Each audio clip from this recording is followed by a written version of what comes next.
choice you make costs you something. Not just the big, scary ones, not just the ones that keep you up at night. Every single one, including the choice to sit on your hands and do nothing. People like to think that doing nothing is some kind of safe middle ground. Like if you just don't decide, you've somehow beaten the system. But that's not how it works, and honestly, most people already know that. If you never plant anything, don't act surprised when harvest time rolls around and you've got nothing. You're always paying for the life you're living. That's not me being harsh. It's just how it is. The only real question is when you pay and what you get back. When you put in the work now, when you learn, build, push through the uncomfortable stuff. Yeah, that costs you. But you're getting something real in return. You're trading your time and energy for skills, for options, for a future that actually looks different from where you started. That's a trade worth making. But when you duck the work, when you pick comfort over growth, easy over hard, familiar over necessary, you're still paying. You're just paying with a worse exchange rate. The price of doing nothing shows up as missed chances. And that's one of the quieter tragedies out there, because missed chances don't announce themselves. They don't knock on your door and say, "Hey, I was here and you weren't ready." They just leave.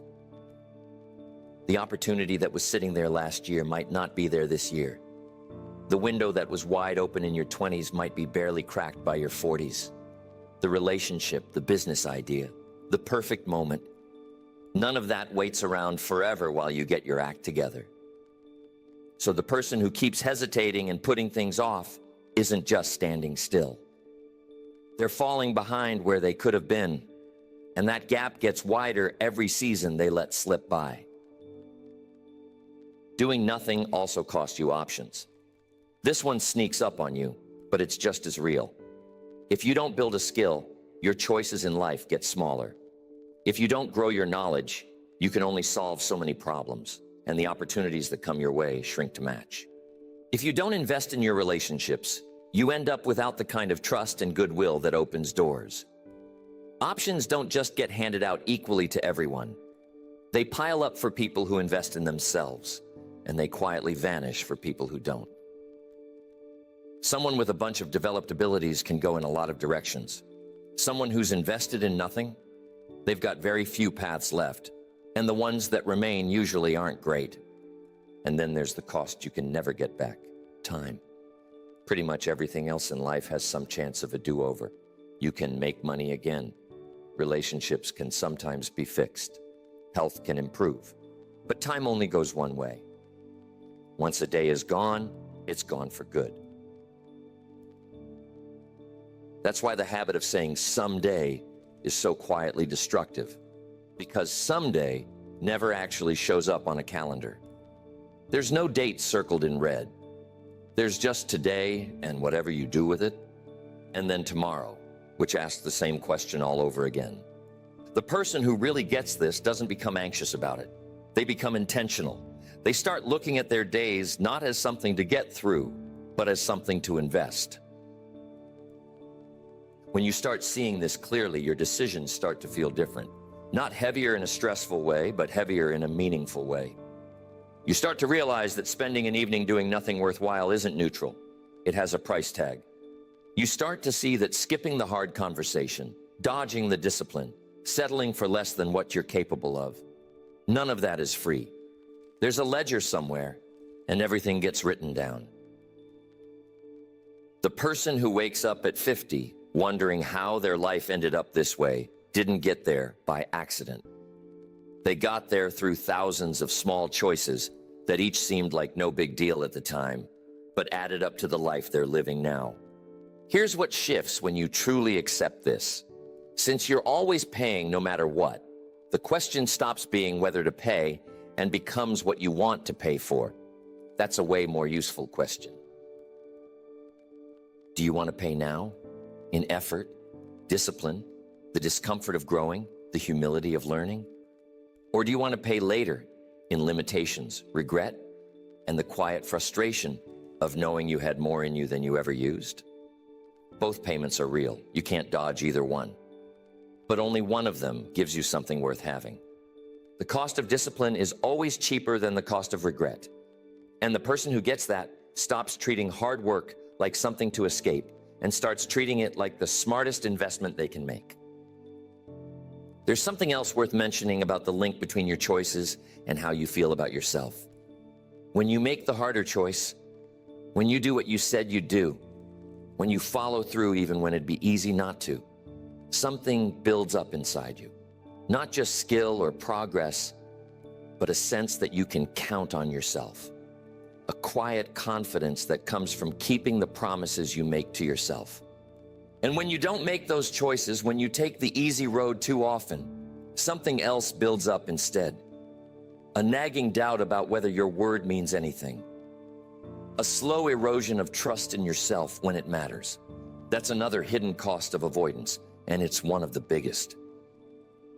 The direction you pick today is building the person you'll be 5 years from now. That's not a metaphor. It's just mechanics. The habits you form, the standards you keep, the effort you put in or don't, all of it is quietly assembling the future you. And that future version has to live with the choices being made right now. They'll have the abilities you chose to develop, or they'll be missing the ones you chose to skip. They'll have the relationships you invested in, or they'll deal with the loneliness that comes from neglect. They'll have the financial stability your discipline created, or the financial stress your avoidance caused. You're not just making choices for today, you're making them for every version of yourself that hasn't shown up yet. So the challenge isn't finding a way to escape the cost. That escape doesn't exist. The challenge is being honest enough to see the cost clearly and smart enough to choose which price you're willing to pay. The person who looks at their situation honestly, who stops pretending that doing nothing is free, who stops acting like avoidance is neutral, that person is ready to start making better choices. They're ready to start trading their time and effort for things that actually matter. And when that shift happens, even in small ways, the direction of a life starts to change. Not overnight and not without continued effort, but it changes, and it's real. There's a principle behind every ability you'll ever build, and it's simpler than most people want to hear. What you repeat becomes what you can do, not what you try once during a burst of motivation, not what you attempt on a particularly focused weekend when the stars align and you feel ready. What you come back to consistently, long enough that it stops feeling weird and starts feeling normal. That's what actually becomes yours. That's what becomes part of how you operate. And the flip side is just as true. What you quit on, what you start and stop, what you visit now and then but never commit to, that stays just out of reach. Always something you could do in theory but never quite pull off reliably. Most people have the wrong idea about how skills get built. They think the secret ingredient is intensity. That if they just push hard enough in one big burst, something will click and the ability will stick. And yeah, intensity matters. But intensity without repetition is like one rainstorm in a drought. It helps, but it doesn't solve the problem. The ground soaks up what it can and the rest runs off, and a few days later, you'd barely know it rained. Skills work the same way. One big push gives you some results, but those results fade fast if you don't reinforce them. The ability doesn't take root until you've come back to it enough times that your mind and body start recognizing the pattern, start anticipating what's needed, start responding more from instinct than calculation. What repetition really does at its core is get rid of hesitation. This is one of the most underrated things about consistent practice. When you're doing something for the first or second or even fifth time, there's a layer of hesitation baked into everything. You're not just doing the task, you're also managing your uncertainty about the task. You're doing the thing while simultaneously asking yourself if you're doing it right, if you're missing something, if the next step is what you think it is. That inner questioning eats up energy, slows you down, and causes mistakes that aren't really about being bad at it. They're about being unfamiliar with it. As you repeat the task, that questioning gets quieter. Not because you've stopped thinking, but because you don't need to think about the parts you've already absorbed. Your brain power gets freed up for the stuff that still needs attention, and your performance gets better, not because you've become a different person, but because you've cleared out the friction. Think about anything you do today without really thinking about it, and trace it back to when it was brand new. There was a time it took your full concentration. There was a time you made mistakes you don't make anymore. When you had to slow down for steps you now breeze through. That change didn't happen because of talent. It happened because of repetition. You did it enough that it became part of your wiring. And here's what that means for everything you currently struggle with. The thing that feels hard today isn't necessarily going to feel hard forever. The difficulty might not be your ceiling. It might just be where you are in the repetition cycle. You haven't done it enough times yet for the hesitation to fade and the control to kick in. That's why one of the most important decisions you can make is choosing carefully what you're willing to repeat. Because repetition doesn't pick and choose what it builds whatever you feed it. Repeat productive habits and it builds productive capacity. Repeat avoidance and it builds a really well-developed ability to avoid. Repeat excuses and it builds a fluency with excuses that eventually runs on autopilot. Repeat precision, care, and follow-through, and it builds a character that naturally expresses those things without much effort. The process doesn't judge whether what you're repeating is good for you. It just reinforces whatever you keep doing. That means the person who's spent years repeating bad habits has built something, just not something useful. And the person who's spent years repeating disciplined behavior has also built something. And what they've built gives them an edge that can't be taken away overnight. There's also a side of repetition that people rarely talk about, and that's what it does to your relationship with hard things. When you first hit something challenging, the difficulty feels huge because it's unfamiliar.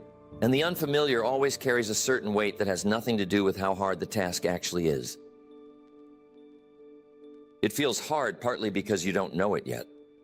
But as you keep coming back to it, the difficulty doesn't necessarily go away. It just becomes familiar difficulty.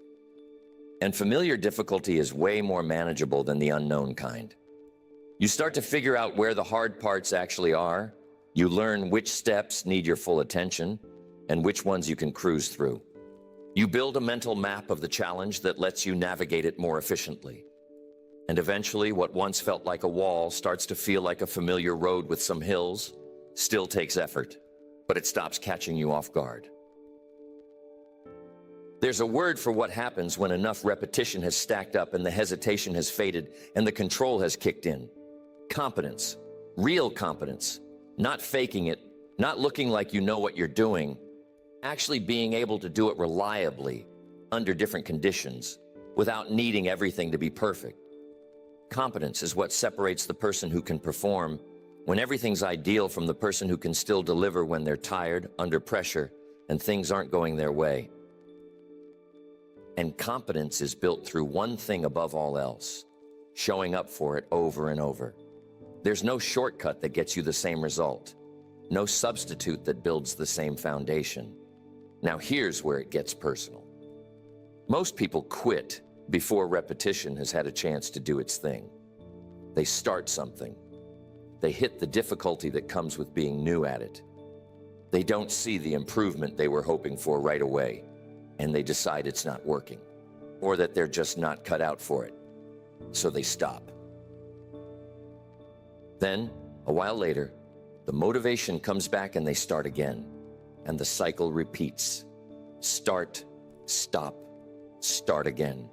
Never sticking around long enough for the repetition to stack up into real ability. The result is a life full of beginnings and very few things that actually went anywhere. Full of stuff they've tried and almost nothing they've gotten good at. The frustration from that pattern is real and totally understandable. But the problem isn't a lack of talent. The problem is leaving before the compound interest of repetition has had time to pay off.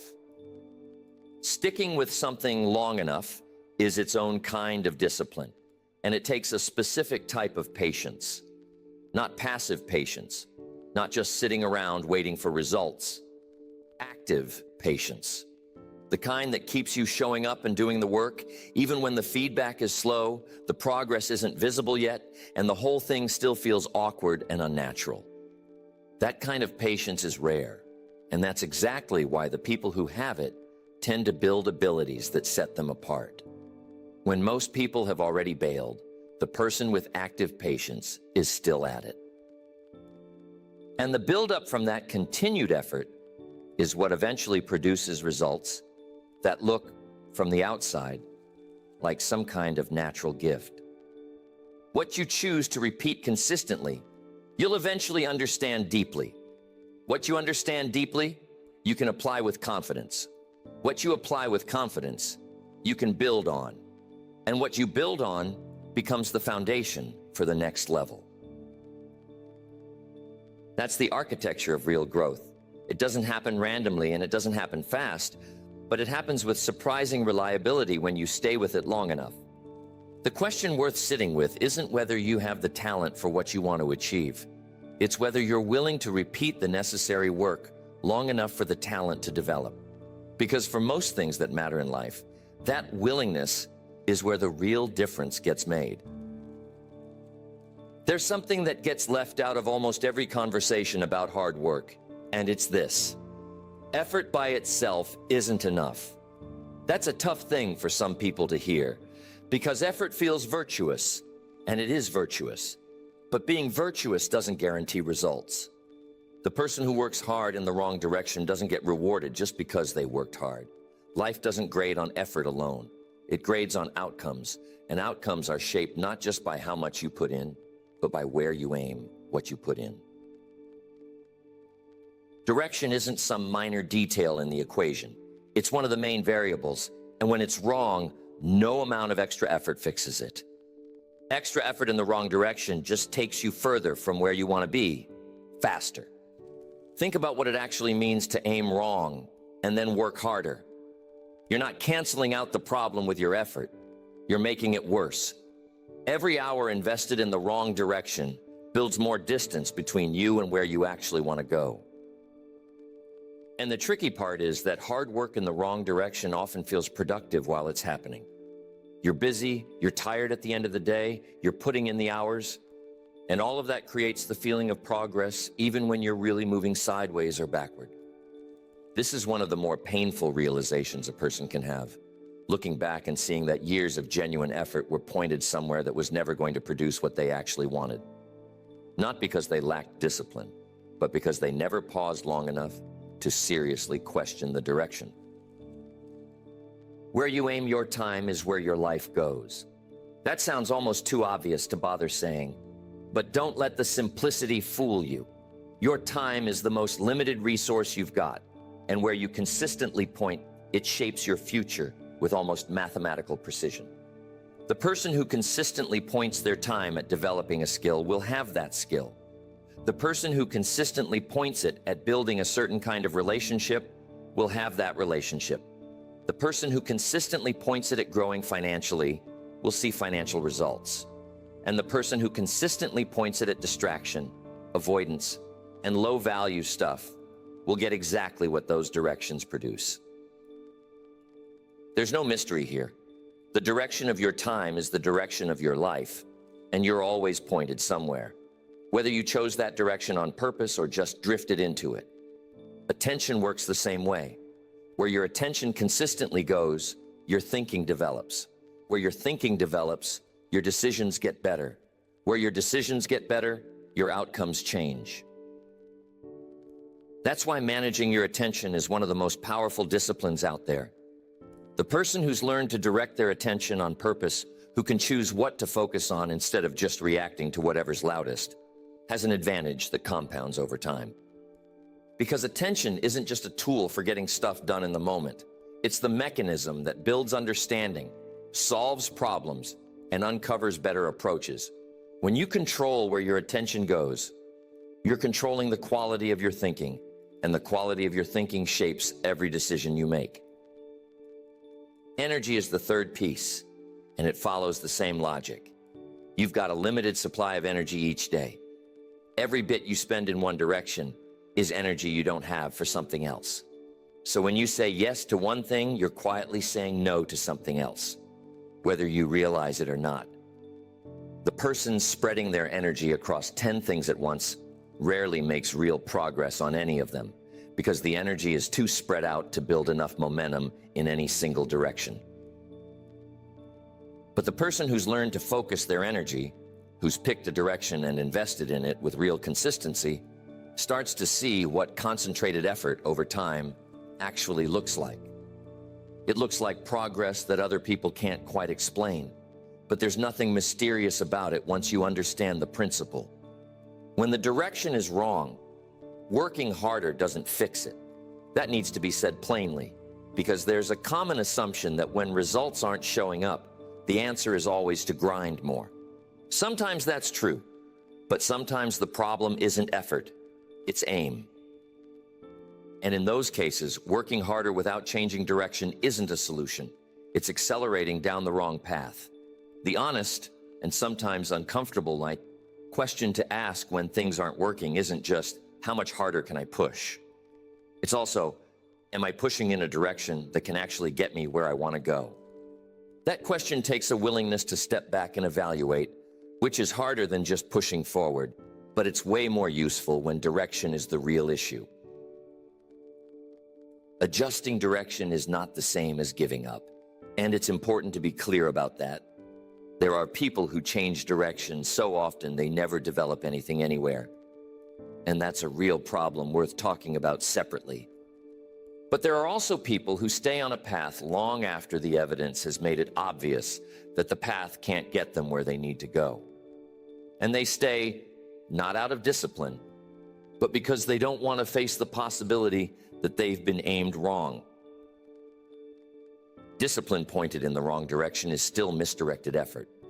Being loyal to an approach that isn't working isn't a virtue when the approach itself is the problem. Knowing when to adjust your aim is just as important as knowing how to keep grinding, and the two don't conflict with each other when your head is on straight. Sometimes the bravest thing you can do is admit the direction needs to change, and then actually change it. Here's what changes when the direction is right. Even modest effort starts producing useful results. That's one of the most encouraging things about getting your aim right.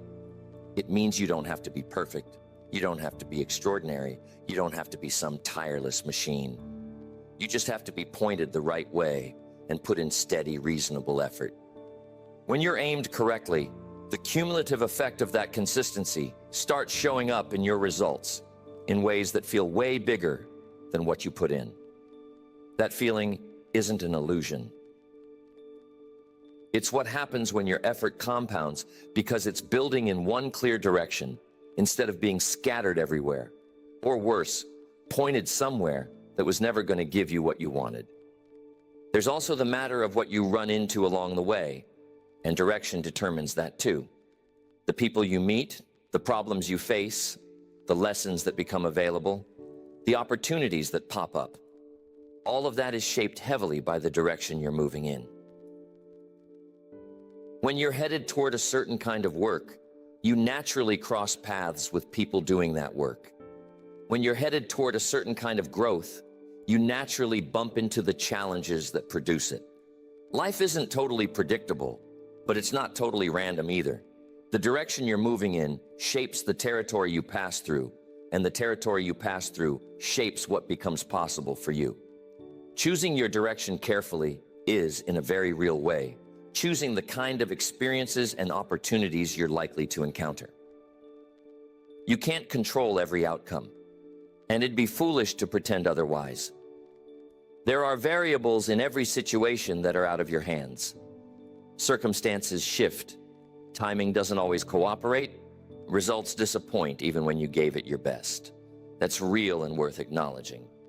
But within all that uncertainty, the one thing you can control with real consistency is where you aim. You can choose where to point your time, your attention, and your energy. You can make that choice on purpose instead of letting it get made for you by habit or by whatever's screaming loudest on any given day. And that choice, made consistently over time, has more influence over what's possible for you than almost anything else. Direction is the variable you own most completely, and the person who understands that treats the choice of direction like it actually matters.